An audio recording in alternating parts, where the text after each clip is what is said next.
Okay, so we're going to start the recording, and I'm going to introduce you to our Director of Marketing, Camille Moore, who will give you a little bit of information about just logistics for the webinar and how to obtain your own copy of the webinar after it's done. Hello, good morning, everybody. Thank you so much for joining us, and thank you for the introduction, Mark. I am the Director of Marketing for realestateLawyers.ca, and we have actually put together for you all today a companion drive that has an accompaniment to this presentation. It's filled with media that you can use on your socials, as well as the recording of this presentation and some other fun stuff. So if you would like to have access to that drive, I need you to send your emails in the chat function. If you are watching this presentation later on through the recording, you can email me at marketing@realestateLawyers.ca, as well as any questions you guys have that you'd like Mark to answer. He's only going to have a limited amount of time today to answer questions, so we'll be creating a FAQ guide that we'll be sending out via email early next week that will answer all of your questions during these trying times. Thank you so much, and Mark, take it away. Thank you. So I have my IT specialist, who is my daughter, Jillian, who's helping me do this. So Jillian is going to get my presentation.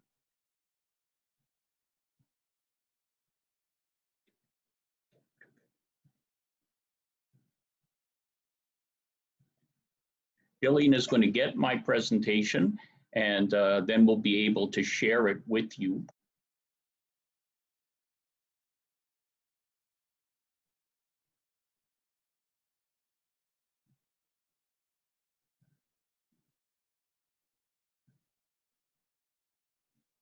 Okay.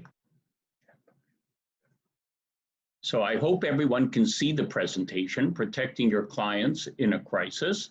And I'm going to be moving through the presentation. I know that you're going to have questions and you can text them. I have given this presentation already a few times.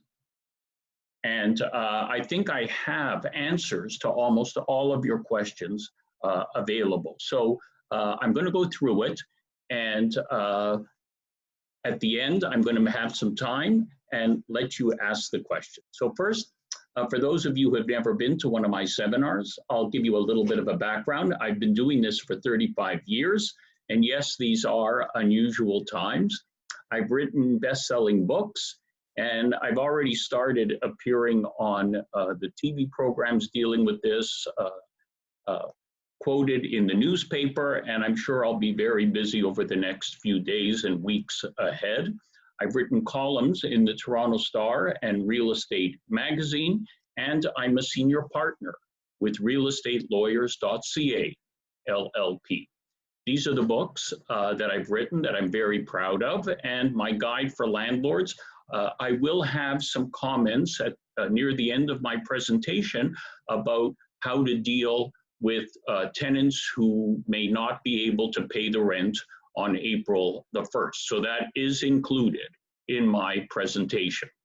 And I did want to start by saying a little bit about my firm, realestatelawyers.ca, LLP, because we have been doing things for years that really have prepared us to deal with closing a real estate transaction during this crisis. So we are now able to sign people up anywhere in Ontario through our mobile signing. And once we can't do it through a face-to-face mobile signing, we will be able to have a video solution where we can sign people up, frankly, wherever they may be in the world, because we will be able to verify their ID.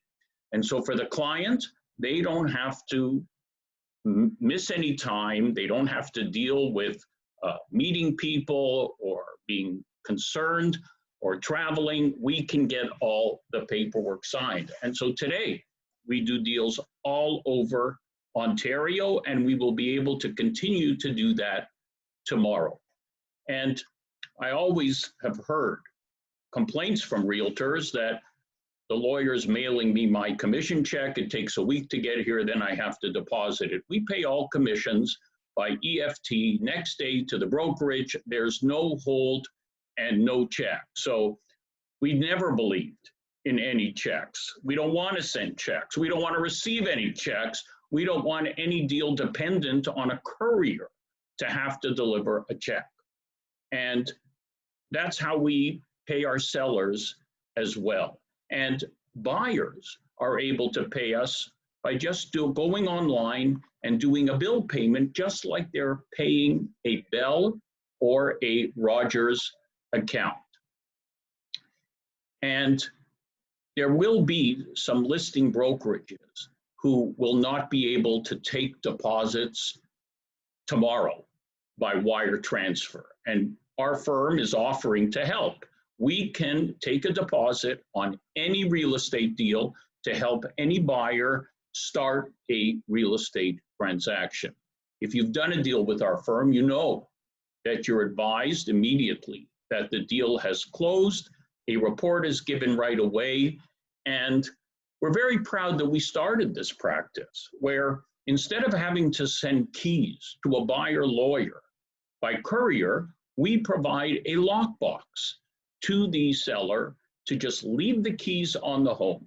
And so when the closing funds are wired to our firm, we give the lockbox code to the buyer and they just go right to the home. Well, today, going forward, this is one of our solutions to avoid any delivery of keys at closing. So we've been prepared for this for a long time, and we're happy that some of the other firms will now follow us to do this so that real estate deals can close in a timely manner.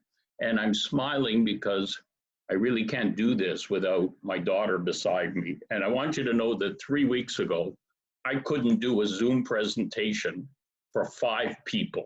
I was lost. And then my daughter said, they're closing the university, so I have to come home. And with her, 1 week, I'm speaking to hundreds of people on a Zoom call. So I would encourage all of you, if you have kids who are home from university, trust me, they can help you find some solutions to the problems that we're all facing today. Use them because they're a great resource. And I worked from home all week this week. And one day, Jillian came in at lunchtime and said, Dad, let's have lunch together. And you know, it's been years since I've had lunch with my daughter during a work day. It was fabulous. So let's get right to it. First question, can a buyer cancel a deal because of COVID-19? The answer is no. I was quoted in the National Post today about the same article.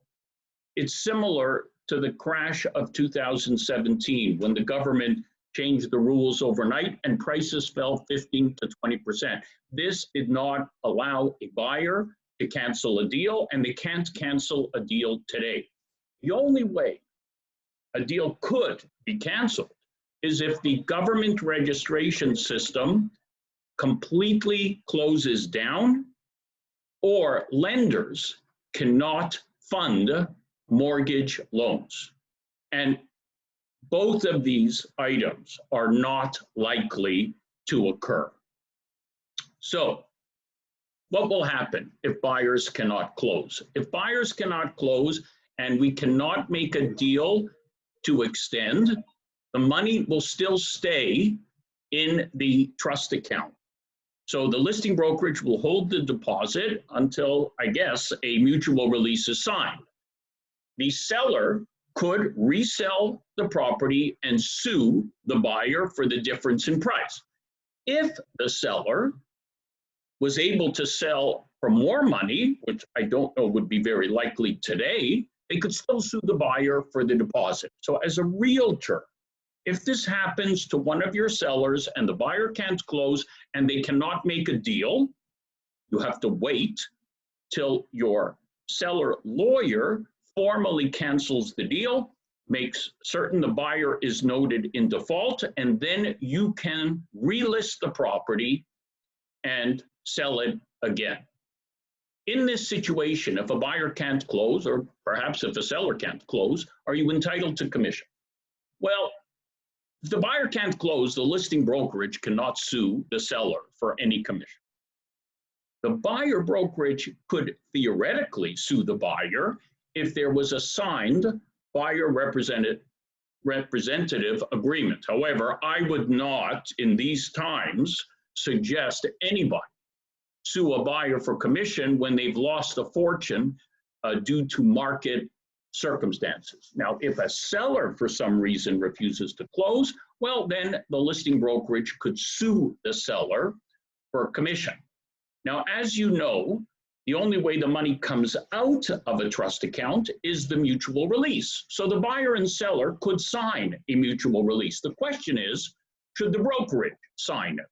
Well, if you're thinking of suing someone for commission, then you should not sign the mutual release. But if you're not going to sue for commission, you should sign the mutual release. But whether or not you sign the mutual release, you must follow the direction of the buyer and seller. So if they say, pay the deposit to the seller, pay the deposit to the buyer, you must follow that direction. I have seen already situations where deals have been made conditional, perhaps on the buyer being satisfied with a home inspection or a status certificate on a condo, and then all of a sudden the buyer gets cold feet because they're nervous about the market and they cancel the deal and ask for the deposit back. And the seller is suspicious that the buyer is not acting in good faith, that there's nothing wrong with the house or the status certificate. They're just looking as an excuse to get out of the deal. And so what these sellers are doing is they're refusing to release the deposit, even though the buyer says the condition is not satisfied. And this will mean that the buyer has to sue to get the deposit back. You can avoid this by putting in this clause. And so this clause that you're looking at states that if for any reason the buyer does not waive their condition in time, the money has to go back to the buyer without a mutual release. Now, the Real Estate Council, RECO, has looked at this clause and they've said it is correct, and it does require the brokerage to release the money to the buyer. But what they are saying at RECO is that you should also discuss this and explain this to the seller so that they understand what it means that the money has to go back. So I give this to you to consider during these times to make sure if a large deposit is paid, there is a way for that deposit to release to the buyer if the conditions are not satisfied for any reason. So buyers can't close, we have the virus, they can't get a mortgage, the appraisal comes in lower. What do? Well, I've been doing this for 35 years, and I found that it's always better to find a settlement because no one can afford litigation. Only lawyers win if it goes to litigation. And so I also have learned that the current deal on the table is usually the best deal the seller is going to get. So is there a way to save the deal? And so what we've been doing at our firm over the last few weeks, because we've been dealing with this, is we've been trying to negotiate extensions that are fair to everyone. This could require an additional deposit. The buyer agrees to pay some extra interest. The seller could agree to give back a mortgage to help with the purchase price, or sometimes we just reduce the price because every situation is different. If a buyer is a first-time buyer, 5% down, 95% mortgage, they don't have any money to pay a lawsuit. And so sometimes you just got to make a deal, or you're just going to end up paying lawyers and collecting nothing. And so realtors can help with this. Like, it's hard. These are very difficult times. I understand it's hard for buyers and sellers, but we've all got to work together to try to find a solution that works for everyone. So, buying and selling on the same day. For many years, I've always warned that you should not buy and sell on the same day. You should always buy first, get bridge financing, and close the sale later, even a day later, because that way you're guaranteed to close your purchase. And if your sale needs to be extended, the buyer can just pay the interest. Because you see, when you're buying and selling on the same day, let's say it's a Friday, let's say Monday's a holiday. Now, you load up the truck Friday morning, you're on the truck at the new house Friday afternoon, you're calling the lawyer for the keys, and the lawyer says, I'm sorry, I have not closed your sale. I don't have the money for your purchase. And now, if you don't get that money, you're potentially in default on your purchase, you're in a truck, and you have nowhere to go. And I've seen this happen more than once. And so always try, where possible, to buy first and then sell. But sometimes, you know, this is not an option. If you have seniors that perhaps are downsizing, and we're going to see a lot of that now because of the economy. So seniors may need to downsize. They can't get a bridge. So they've got to close both deals on the same day. And because we do everything with wire, we've been able to get these things done. So let me explain to you just how a transaction could close on a Friday today, because it's going to be important for you to understand this, to see why we are adding certain clauses into the agreement to deal with this corona situation. So let's say the buyer money comes to my trust account at 5:30 in the evening. The registry system has already closed. It closes at 5 o'clock today. But we can still close, because under the contract that every buyer and seller enters into, they have until 6 p.m. to close. That means as long as the money is put into a seller lawyer trust account before 6, the deal can close. And I know many times we have received buyer money 5:30, 5:45. But because we're set up with wires, we turn around and wire the money in to this other seller trust account before 6 o'clock. And as a result, even though nothing is registered, both deals close. And they close in what we call escrow. And people have always asked me, what does that mean, escrow? Well, what it means is the buyer gets the keys and the seller has access to the money, even though the deal is not registered. So when do we register? If it's a long weekend, we register first thing Tuesday morning. So people ask me, okay, let's say we get on the system at 10 a.m. Tuesday morning and we're ready to register. Well, all of a sudden we see somebody put a lien on title at 8:30. Now what happens? Buyer didn't agree to accept this lien. Well, title insurance today pays for that, because under the title insurance policy that buyers purchase today, they get something called gap coverage. And it covers exactly this situation. So you've already started seeing clauses with this gap coverage, and I'm going to refer to it in a few minutes, but it's this principle that even if the registry system goes down, we may still be able to close the deal on the same date it's supposed to close by using this ability to have title insurance help with gap coverage. Okay, so now let's look at the clauses that we're recommending go into an agreement, every new agreement today. The first clause you'll see is our instructions to help with any deal where the listing brokerage cannot take the money through an online payment. and you don't want to deal with bank drafts or certified checks, here are simple instructions where you can use our firm to hold the deposit in any deal. Now let's talk about the next few clauses. The first clause makes it clear.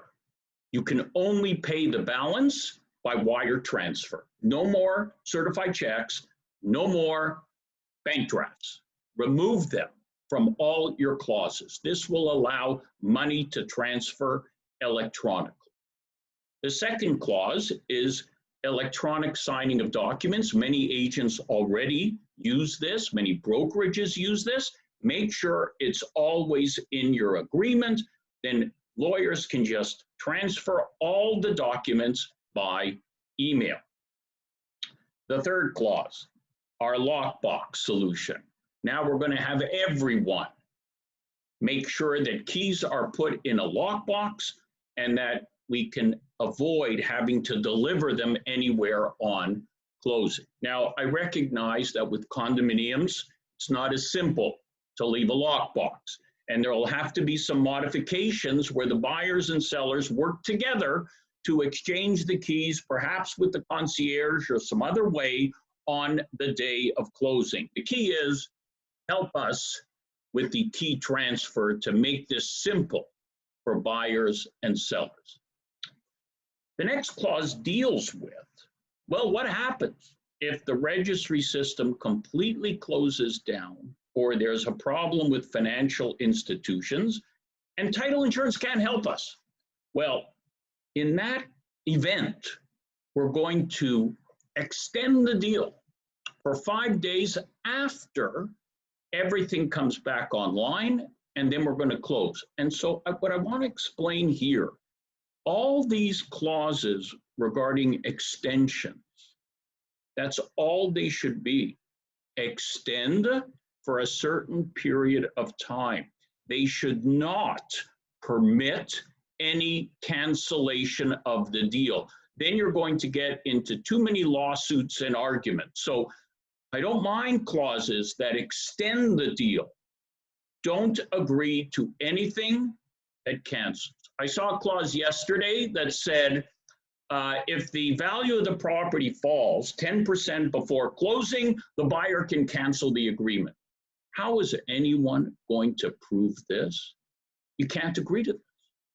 Now, the next clause, this deals with the gap coverage that I was explaining earlier. So I know it's a lot of language, but what it means is if the registry system is closed, and we're not sure when it's going to go back up, but we can actually close the deal with the protection of title insurance today, then we're going to close this deal today.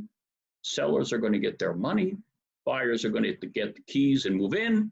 Realtors are going to get their commission, and we're going to be done. So this is a wonderful clause because it will allow us to close on the day we are scheduled to close. So remember, main principle, extensions are okay, not cancellation. I've seen another clause that says if the buyer or seller contract the virus or they're in quarantine, then everything will be extended up to 14 days. And then there's all kinds of language that everybody's going to work together in good faith to get things done. Well, people are going to do that anyways.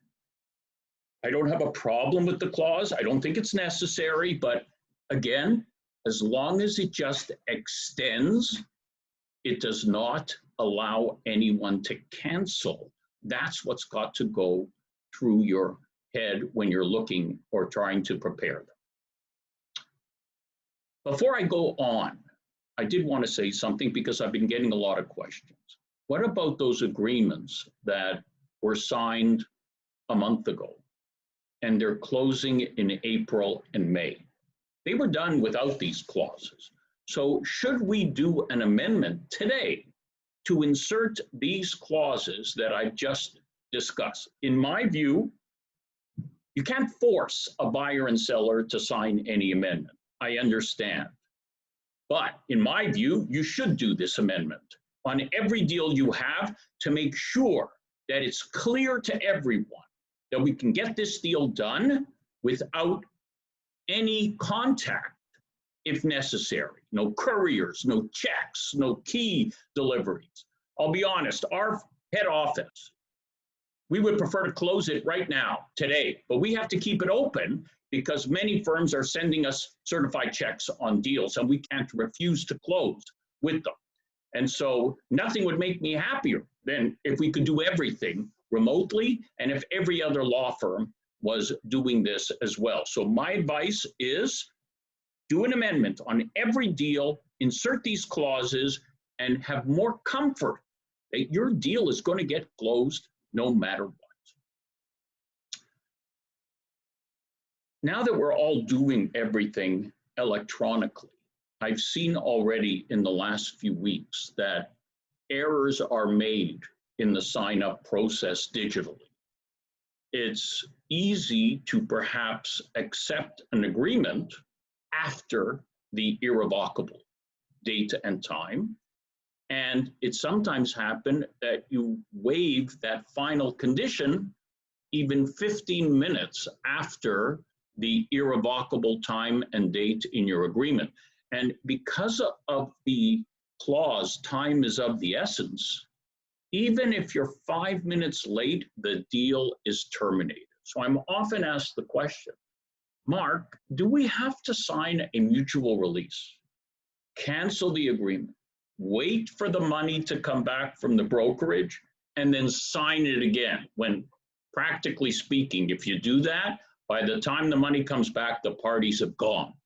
Or can we somehow revive that agreement? And what you see in front of you is an amendment that I put together to help you to do this. And you just have to literally just fill in the blanks, say perhaps your deal was terminated because you did not waive a condition in time. And then you see it says the parties have agreed to novate and revive the purchase agreement. Novate is a legal term to restate the legal agreement. Revive, that's a medical term for a dead agreement. And so you see in the first clause, the parties agree that the agreement is restated and novated. In other words, we put it back to life. We refer to the deposit. So the deposits paid are now credited to the price. All conditions are deemed to have been fulfilled or waived. So you solve that problem. If you have to change the closing date, you can. And all other terms of the agreement stay the same, and time continues to be of the essence, meaning it matters. So I know I've received a lot of positive feedback about this little amendment. Use it to help you solve a problem instead of having to cancel a deal that was not signed correctly. I'm going to talk a little later about all the hysteria over showings and open houses, but I think that because buyers are not going to have as much time anymore to properly check a home, it's more important than ever that you look at the listing and make sure that everything that is supposed to be included is included. So here is my chattel fixture clause that I recommend you use so that you try to cover as much as possible in the home for the seller to leave on closing. Keys are always an issue. So here is my condominium key clause to make sure the seller leaves 2 complete sets in the lockbox or in the home on closing. Here is my key clause for a home. Again, you want all the keys left either in the lockbox or in the home to allow access to every room in the house and for the garage. Rental contracts. Many of you are very good at putting in the item in the agreement of purchase and sale if it's a rental. However, in my experience, the companies require the buyer to also sign paperwork that they're going to assume those contracts. And when buyers don't sign that paperwork, the companies bill the sellers even after closing, and it's a nightmare to try to deal with it. So this clause that I've given you will allow will force the buyer to sign these documents as part of closing, and you're not going to have that aggravation from either your buyer or your seller after closing.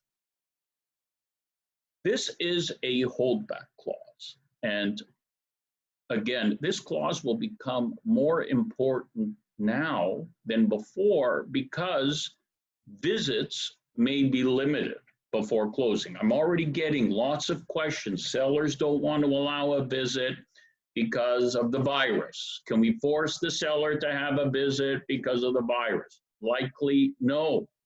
What this clause says is that, let's say the seller was supposed to do some work before closing. They had to fix things.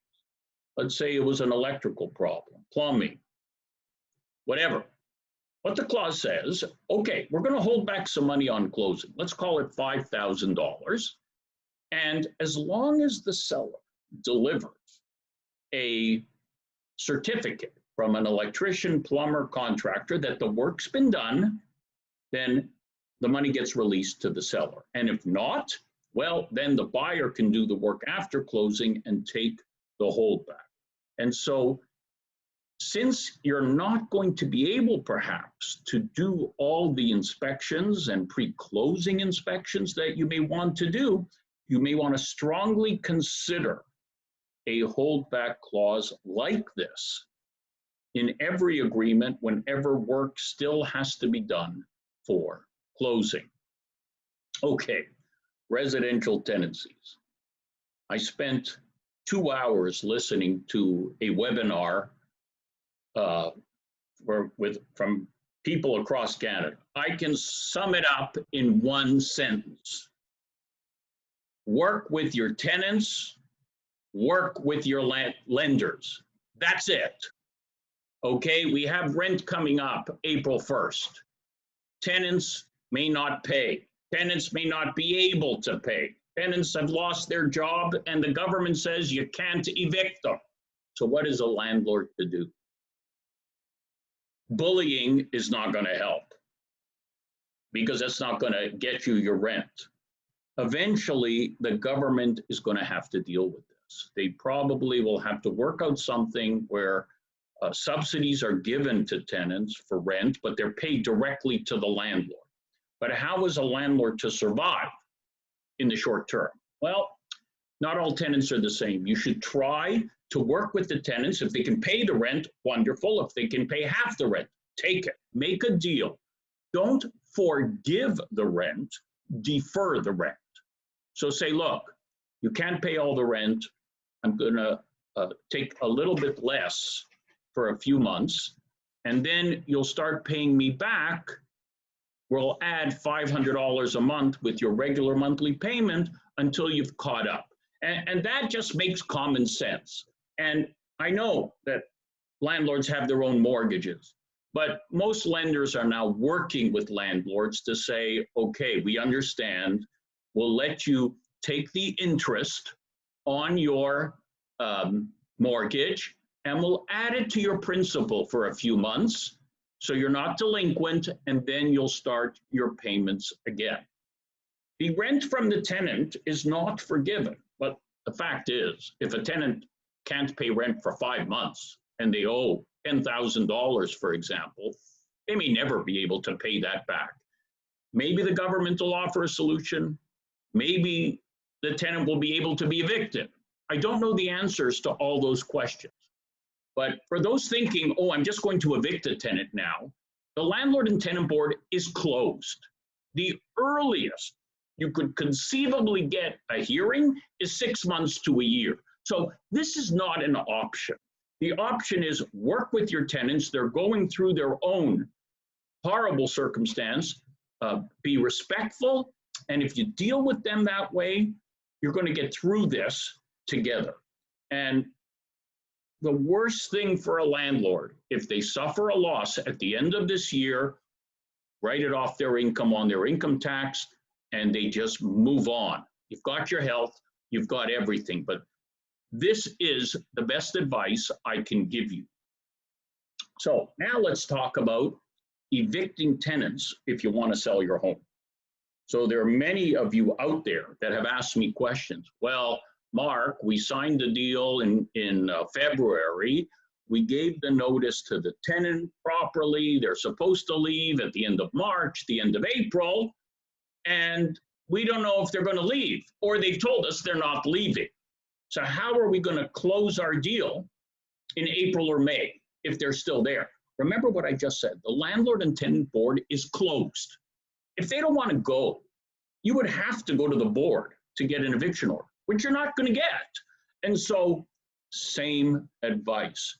Work with the tenant, help them find another place to live, and pay them an incentive to go. Now, ironically, I've heard from a lot of people that Airbnb owners are losing a lot of money right now because no one's coming to visit.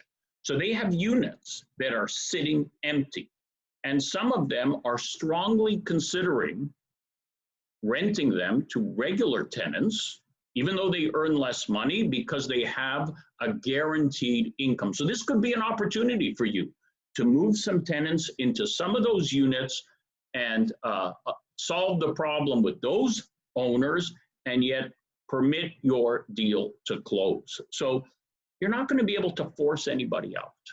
That is what my message is. Now, the only way you could theoretically do this is if you found a buyer who was willing to move in on closing, and not easy anymore. So again, try to find the tenant another place to live, pay compensation before you even list the home. Okay, let's say you have a home for sale today with a tenant and you're not able to make a deal. Well, there's three possibilities. You could have a buyer who wants to accept the tenant because they're happy with the rent. You could have a buyer who wants vacant possession to rent it to someone else, which is not legal. Or you have a buyer perhaps whose son or daughter is moving in because they're going to university in September. These are all potential buyers. As I said earlier, if the buyer accepts the tenant, just say so in your contract. That's the best buyer. If the buyer wants vacant possession, this is not legal. So you can accept the deal, but it has to be conditioned on making a deal with the tenant. And finally, if you have a buyer who, let's say the son or daughter is moving in, this is a clause that I wrote in my landlord guide that I've seen many people use. It says the proper notices are going to be given to the tenant and for the buyer. But look at the end of the clause. What happens if the tenant doesn't leave? What the clause says is, well, we'll extend for 60 days, but afterwards, if the tenant's not gone, the buyer can either accept the tenant or cancel the deal, because the fact is most buyers, their mortgage says that they have to be moving in. They can't accept a tenant. So you see, given the problems that you're going to face anyways now with evicting tenants, even if this is all done in good faith, you really have to work with the tenant and make a deal in advance. Okay, now we come for showings. And I know that many boards across the country have said no open houses. Others have said no physical showings, that they want to comply. So are there ways to deal with this today to respect the circumstances that we're in, but also to deal with the fact that many people do need to downsize, to change where they live, etc. So here's a solution perhaps that you can think about. Let's say that showings are completely prohibited. I'm talking to all of you right now on my laptop. Think about a seller who's walking through their home with their laptop on a Zoom meeting with a potential buyer. And they're saying to the buyer, I'm now in the bedroom. I'm going to go and show you the entire bedroom. Do you want to see something else? I really would rather not open up that drawer. But you understand, you could take them through the entire house on a video tour. It'll take a little longer, but it's possible to show a house that way besides your regular tours that you do yourself. And now let's talk about home inspections. But first, if you're going to do a showing, you may want to limit it. 2 people, masks, gloves, and maybe a very short time, 10 minutes. Okay, this is if showings are permitted. And I've seen already warnings to anyone with symptoms not to enter the home under any circumstances. I've seen waivers of liability prepared by brokerage saying that you can't hold us responsible if you come in the home and you obtain or you this virus. But what about a home inspection? Now let's think about this. When we were in the bidding war times, many sellers would do a pre-listing home inspection and they would leave it on the counter for any buyer to look at. And many buyers made offers based on that home inspection. But one of the difficulties of that home inspection was that it was just addressed to the seller and the buyer could not rely on it. Now, a seller could always, in today's world, ask for a home inspection themselves just for safety's sake, to make sure their home is safe. I don't think we're very far from a home inspector agreeing that, you know, that home inspection I'm going to do for you, you can give it to any buyer who buys that house and it'll be the same as if I did it for them. So now you could have a legitimate company home inspection that could be given to the buyer in advance of purchasing the home. And could we do anything else? Well, I know we're looking into ourselves. Is there a reputable company that could give a warranty, for example, for all appliances and the furnace for 1 year after closing? So imagine if a seller could do that. Here's a home inspection, reputable company. You can talk to them all about it. It's addressed to you. Plus, we're able to give you a warranty on what most people worry about, the appliances and the furnace. And you have this whole video tour with the seller, ask them any questions. And so there are ways to get this done. And I'm not accepting that, no, we close down. And so you just have to be creative. I said earlier, your kids are home from university. Let them figure this out for you, and deals can still happen. Now let's talk about ID.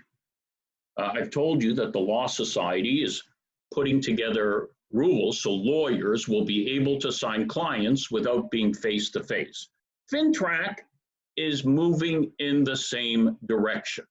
So how do you do it today? Well, if you want to meet with a client, you're going to limit the time as much as possible. So you could wear a mask, you could wear gloves, and just take a picture of the person's driver's license. One photo with your iPhone, take a picture, fill out the FINTRAC form later in your office. It will minimize the contact very much. But you know what? Let's say people don't want to do that. Let's say we can't do that. Well, similar to what we're developing with signing clients, this type of solution will be okay. Imagine having a video Zoom conference just like this with your client, and they hold up, not going to hold up, but let's say they hold up their ID to the screen, both sides, and you record that video. And then you say, okay, take a picture of the same ID, scan it, and send it to me right now. And then you have the video conference with the person there showing you the ID, sending you the ID, and you save all of that.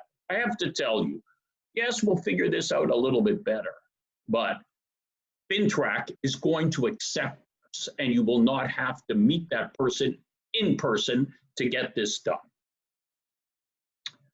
Now, there is an app that some people are using that you just hold your phone over a barcode and it fills out the FINTRAC.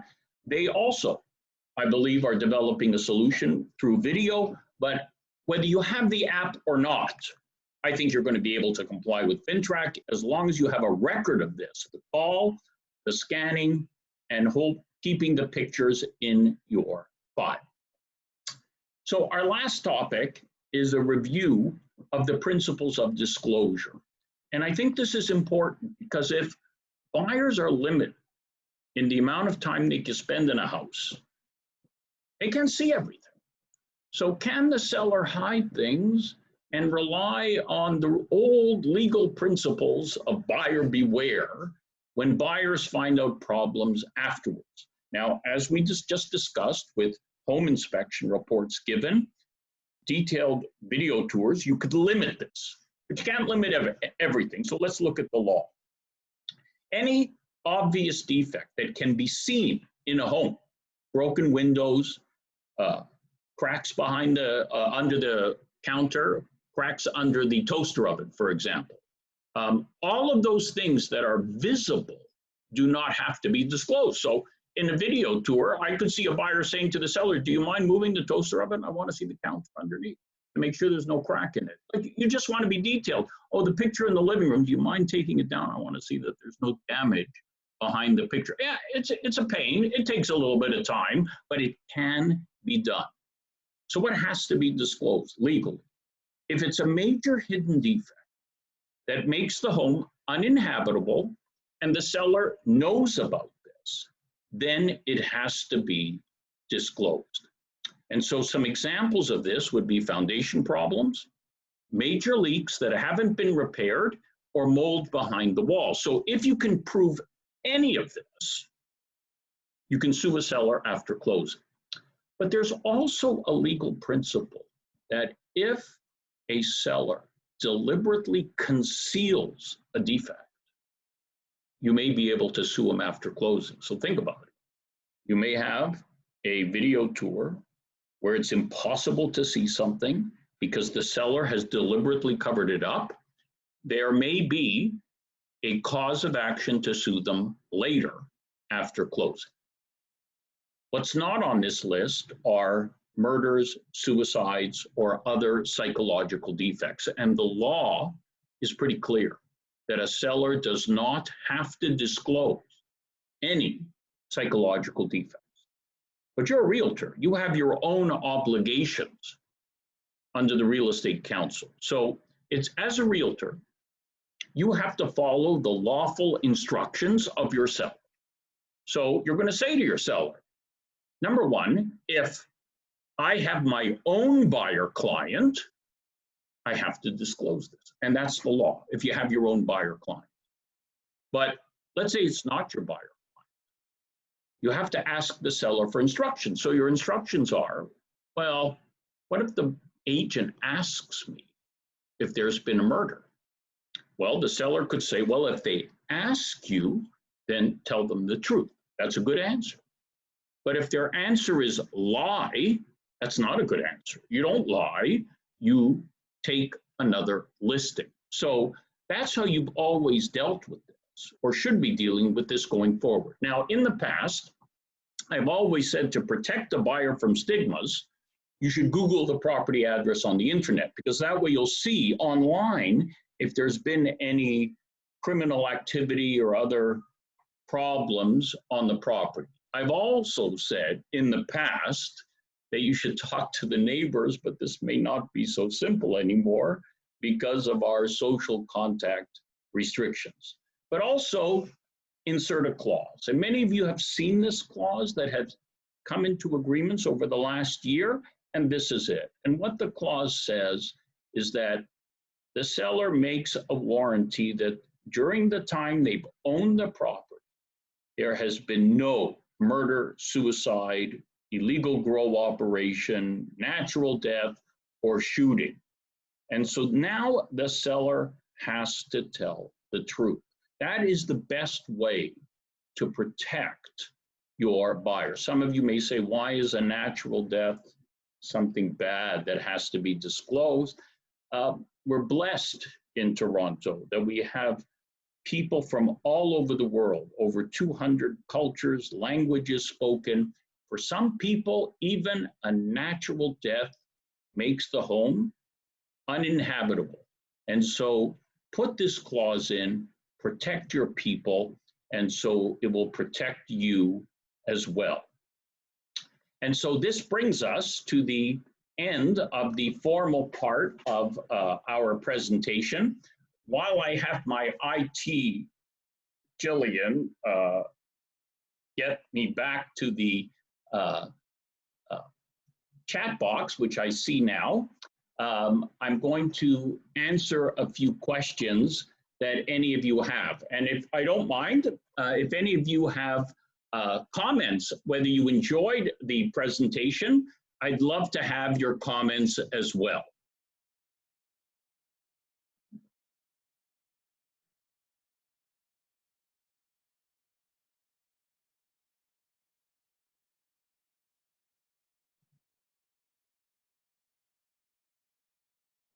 Thank you.